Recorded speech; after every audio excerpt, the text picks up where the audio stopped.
Halo sahabat arsip, bersama saya Sela dan pada video kali ini akan dibahas seputar pengelolaan arsip inaktif sebagaimana yang telah diamanatkan pada Undang-Undang Nomor 43 Tahun 2009 tentang kearsipan.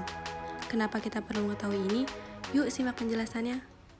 Sebelum dibahas lebih jauh, kita harus mengetahui arsip menurut UU 43 tahun 2009, yaitu arsip adalah rekaman kegiatan atau peristiwa dalam berbagai bentuk dan media sesuai dengan perkembangan TIK yang dibuat dan diterima oleh lembaga negara, pemerintah daerah, lembaga pendidikan, perusahaan, orpol, ormas, dan perseorangan dalam pelaksanaan kehidupan bermasyarakat, berbangsa, dan bernegara. Ini adalah daur hidup arsip atau yang sering disebut sebagai life cycle arsip. Nah, ini terdiri dari penciptaan, penggunaan, dan pemeliharaan, juga penyusutan. Jadi, untuk pengelolaan arsip inaktif sendiri ada di bagian penggunaan dan pemeliharaan. Berikutnya ada sistem pengelolaan arsip. Pada Undang-Undang Nomor 43 Tahun 2009, Pasal 40 Ayat 4 dituliskan bahwa dalam sistem pengelolaan arsip harus memiliki 4 pedoman atau instrumen kearsipan, yaitu ada Tata Naskah Dinas atau TND, yang kedua klasifikasi arsip, yang ketiga jadwal retensi arsip atau JRA, dan yang keempat sistem klasifikasi keamanan dan akses arsip atau SKKAA. Keempat pedoman tersebut ditetapkan oleh masing-masing pencipta arsip berdasarkan pedoman Kepala ANRI, terkecuali JRA yang harus mendapat persetujuan Kepala ANRI, karena menyangkut masa retensi dan penyusutan arsip yang tidak boleh sembarang dimusnahkan fisik dan isi informasi arsipnya.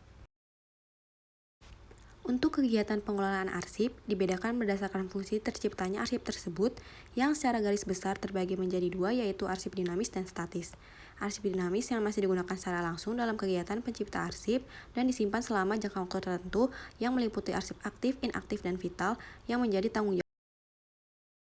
Sedangkan arsip statis adalah arsip yang dihasilkan oleh pencipta arsip karena memiliki nilai guna kesejarahan, telah habis retensinya dan berketerangan dipermanenkan, yang telah diverifikasi baik secara langsung maupun tidak langsung oleh ANRI dan atau lembaga kearsipan. Unit kerja penuh dengan arsip disimpan sesuai kepentingan petugas masing-masing, perbedaan arsip aktif dan inaktif yang tidak jelas, arsip disimpan sulit ditemukan kembali, belum lengkapnya 4 pedoman kearsipan, tidak ada SDM, dan penemuan kembali arsip yang tidak dilakukan dengan cepat.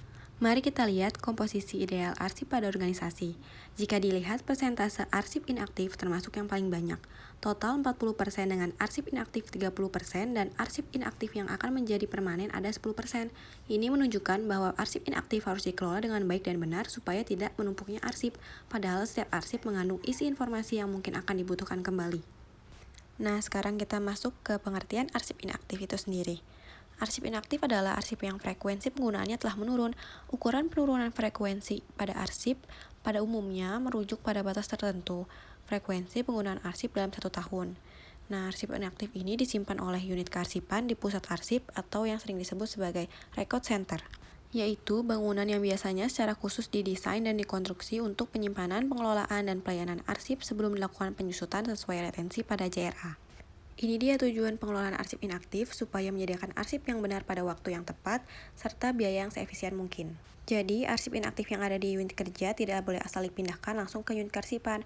Nah, maka dari itu ada syarat arsip inaktif yang akan dipindahkan, yaitu 5 poin tersebut. Selanjutnya kita masuk ke prosedur pengelolaan arsip inaktif. Yang pertama adalah pemindahan arsip inaktif. Nah, langkah awal ini merupakan pemindahan arsip inaktif dari central file yang berada di unit kerja ke pusat arsip. Langkah-langkahnya yaitu menentukan waktu arsip, menentukan arsip yang akan dipindahkan, menyiapkan arsip yang akan dipindahkan, dan menyiapkan ruang simpan, serta menerima arsip. Tidak lupa untuk diperhatikan kendaraan pembawa arsipnya. Langkah kedua adalah penataan dan penyimpanan arsip inaktif. Yang pertama ada pemeriksaan. Ini perlu dilakukan untuk memastikan apakah arsip tersebut benar-benar arsip inaktif berdasar JRA dan untuk melihat kondisi fisik arsipnya, serta untuk memastikan kelengkapan setiap series arsipnya. Apabila dalam series arsip kurang lengkap, diupayakan kelengkapannya dengan cara meneliti atau memeriksa daftar arsip inaktif yang dipindahkan atau menanyakan pada unit pengolah arsip asalnya. Pemeriksaan terhadap kondisi fisik arsip juga harus dilakukan per lembar untuk arsip tekstual, dan apabila ada arsip yang rusak, segera diadakan perbaikan seperlunya. Yang kedua adalah pendeskripsian. Ini biasanya dilakukan berdasarkan series arsip yang memiliki kesamaan jenis. Kegiatan ini dilakukan untuk menguji kebenaran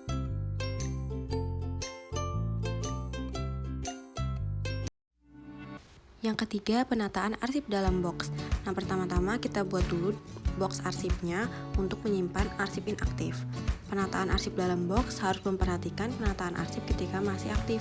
Sebaiknya arsip yang disimpan di dalam box berisi satu series arsip saja yang sangat berdekatan dengan retensi yang sama. Jika satu box berisi beberapa series arsip dan retensinya berbeda, maka akan mempersulit ketika arsip tersebut akan dilakukan pecutannya. Tidak lupa box arsip ini yang dibuat sesuai dengan standar sarana dan prasarana yang telah ditentukan oleh Kepala Andri. Setelah box arsip sudah dibuat, maka masukkan arsip ke dalam folder, lalu diberi penomoran definitif serta klasifikasinya. Setelah itu, dirapikan lalu dimasukkan ke dalam box arsip yang sudah dibuat. Yang keempat, penomoran box. Nah, box arsip ini diberi nomor dan atau kode yang diperlukan sesuai dengan nomor urut atau kode maupun nomor lokasi penyimpanannya. Sedangkan sistem penomoran box arsip sangat bergantung pada rak. Setelah arsip sudah tertata dalam box, maka dilanjutkan penataan box dalam rak arsip.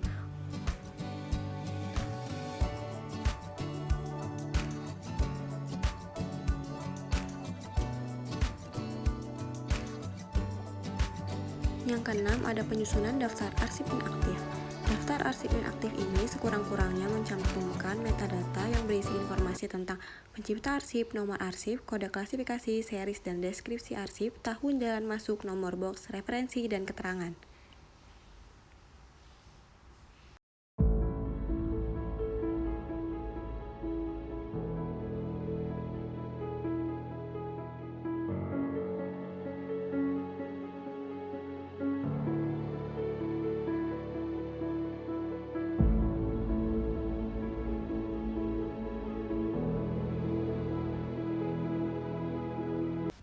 Nah, tadi kita sudah mengetahui pentingnya melakukan pengelolaan arsip inaktif dan melihat sekilas kegiatan pengelolaan arsip inaktif pada organisasi.